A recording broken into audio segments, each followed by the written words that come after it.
Welcome back to Techstrong Unplugged. My name is Cassandra Chin, and today we're here with Emily Fox, who's the TOC Chair of the CNCF. Hi, thank you so much for having me, Cassandra. It's a pleasure to be here today. So I know you're a part of a whole lot of things at the CNCF.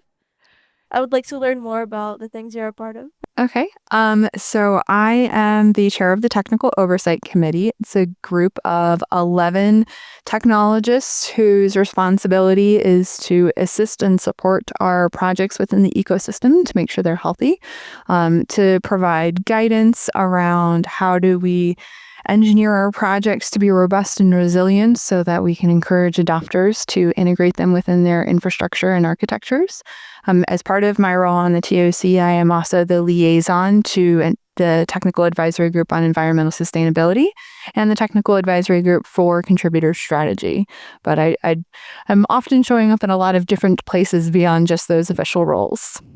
Do you want to talk more about the Environmental Sustainability Working Group? Yeah, so that tag is one of our newer ones. It's been around for at least a year. It's been a while. All the time starts to run together.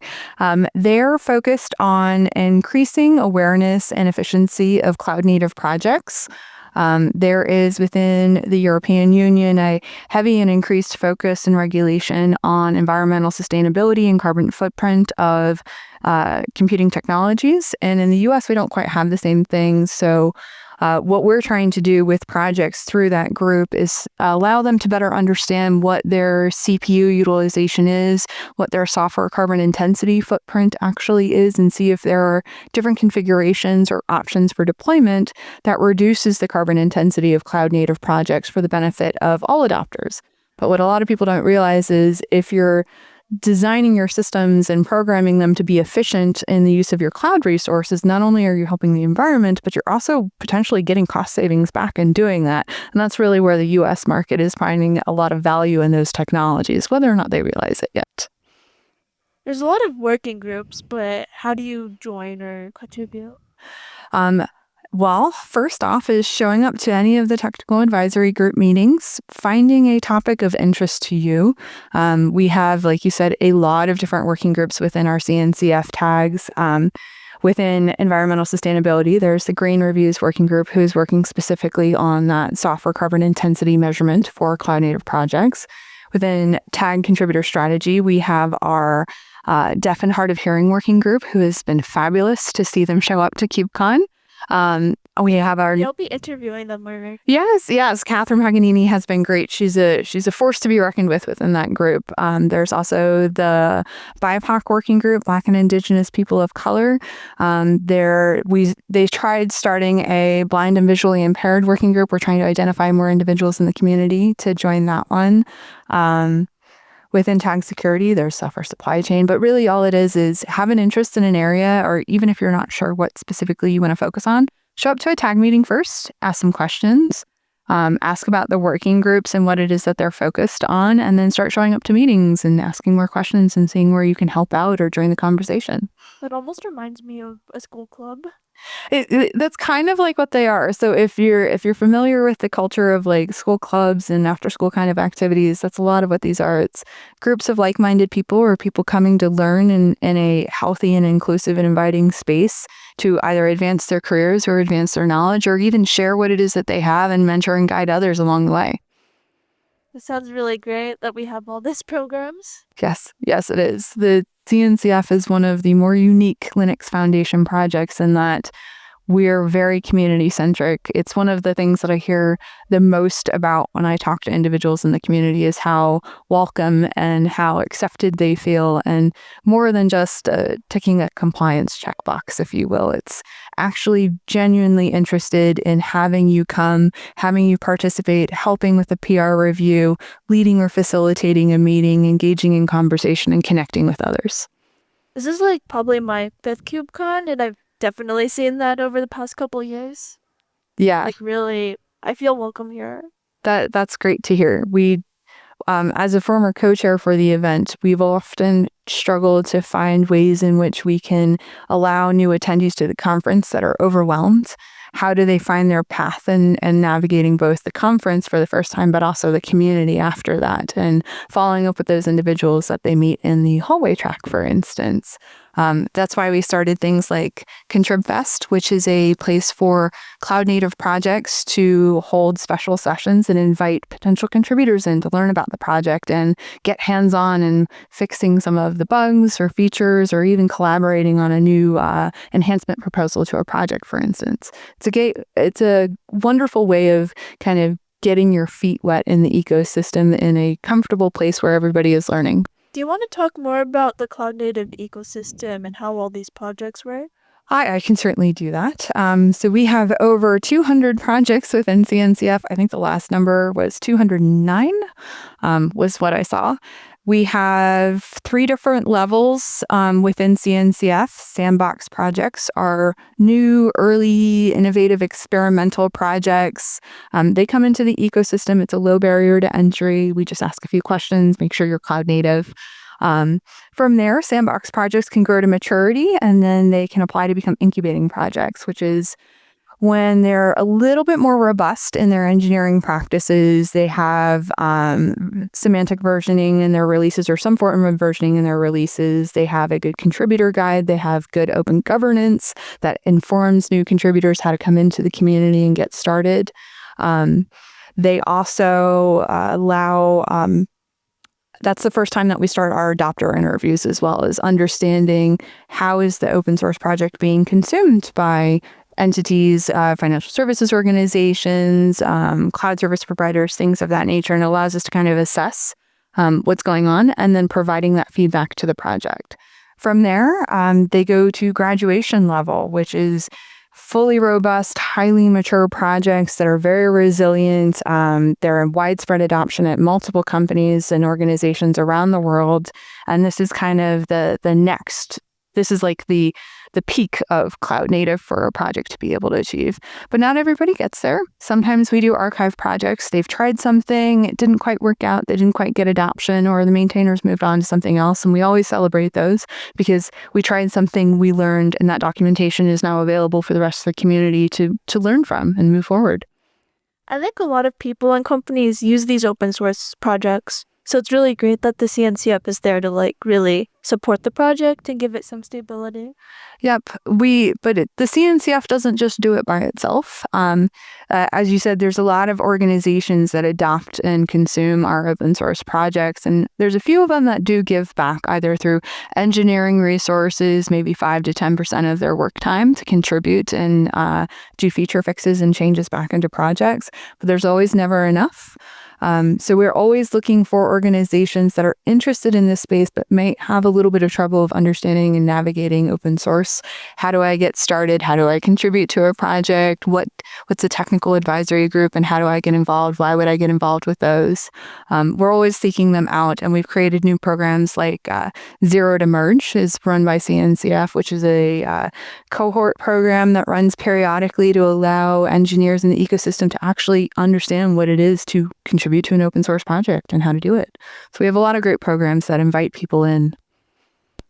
I think we need to bring more awareness to these programs. We do. The number one complaint I get from attendees at the conference is I don't know where to start. And there's just so many things. I always recommend contribute.cncf.io. It's a fabulous website. We have information on there for contributors to projects as well as maintainers of projects.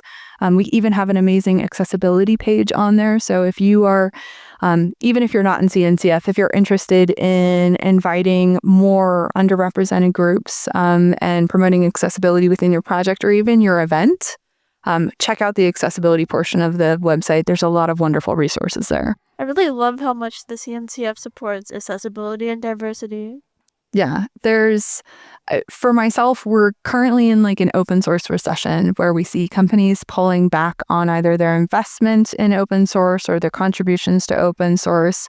And we don't do enough, in my opinion, of opening access to open source projects to underrepresented or even marginalized groups. And it's very difficult because a lot of the technical leadership of these projects come from big businesses, large organizations, and they have the opportunity to either give a talk at a conference conference such as KubeCon, or lead an event or run a meeting within the community. And if you're from a marginalized group, it's difficult to see yourself in a similar position unless there's someone else already there.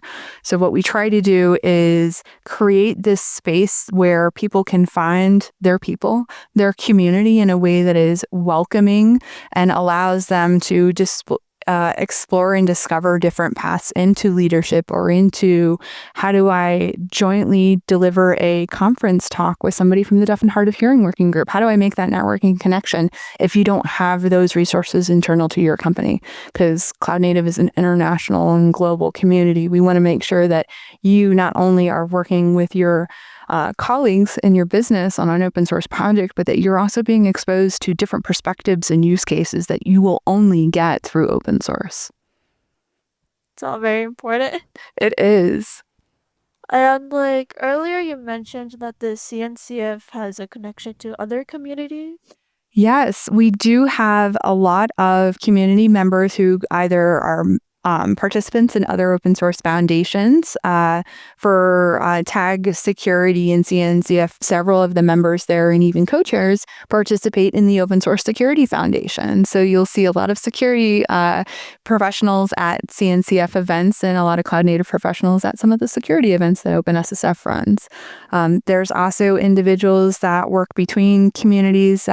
One of our open source projects, Confidential Containers, is in collaboration with the Confidential Computing Consortium, who's looking to advance confidential computing technologies and make them accessible for adopters. So we see great innovation happening there.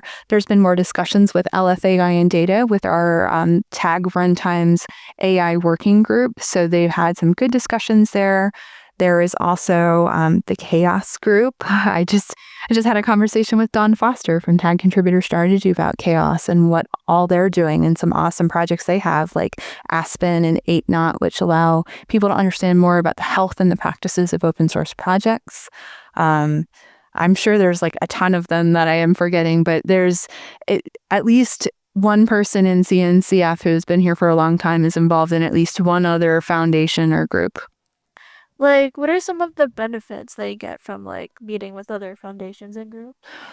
Alignment on bigger industry projects. One of the things that I've recently gotten involved in through OpenSSF's side is the security baselines effort, which is an effort by community members to work through and define what is the floor of security for open source and what does that look like? How do we make that a good base for all open source foundations to potentially leverage? And we want to do it in a way that it's not just human generated content. We want it to be automated and detectable and do it in a way that it's not yet another checklist, but make it simple for projects to understand how to achieve those security outcomes. If we're successful, that allows us to instrument changes within the OpenSSF's best practices badging structure. So it's not just about good engineering practices anymore. It's about good engineering practices that promote security outcomes. And that helps adopters of open source in meeting regulations such as the upcoming CRA that is going to go into effect within the next couple of years. Whenever I hear security, I think of security conferences where you just have a group of security-minded people, but I feel that actually everyone needs to learn about this, which is why partnerships is really important. Yes, and I'm of the belief that we can't send software engineers back to school to become security professionals. It's not a good use of anyone's time. But what we as security professionals can do is make security more accessible and easier to consume and adopt for technologists that are working in cloud native or other environments on virtualization technologies. So the easier we can make it for them, the more likely they are to actually adopt security best practices and ensure that they're not deploying a container with a vulnerable image into their production environment, because we've made the pipelines for deployment so robust and incentivize those software engineers to want to do the right thing. I don't think that anybody purposefully wants to defeat any security policy. But when the security policy is constantly telling you, no, you can't deploy, but not telling you why, they get frustrated. So one of the things that I'm passionate about is making security more accessible and friction-free. And I think by following all these security principles, we're like protecting ourselves, the end users, other developers. I think everyone gets a benefit from it. Yep. We talk about defense in depth within the security community a lot, but we talk about it in the context of our operational infrastructure and architectures. What we don't think about is if we start security in our open source projects as the start of our software supply chains, we can actually build defense in depth over time through those hands-off. If it's a dependency in PyPI, for instance, and there's a project that consumes that into their open source image, and it goes through a secure build pipeline that has in toto attestations and SBOM and SALSA provenance that comes out of it, all of that starts to accumulate and build this wonderful body of evidence for adopters of open source to continue to build on, ultimately until it ends up with an end user who can make an informed decision. That's true defense in depth, and it goes well beyond just your operational infrastructure environment. It's a lot to take in. It is a lot. But really, I've learned a lot from you today. Thank you so much. Thank you, Emily. It was a pleasure being here. Thank you so much for having me.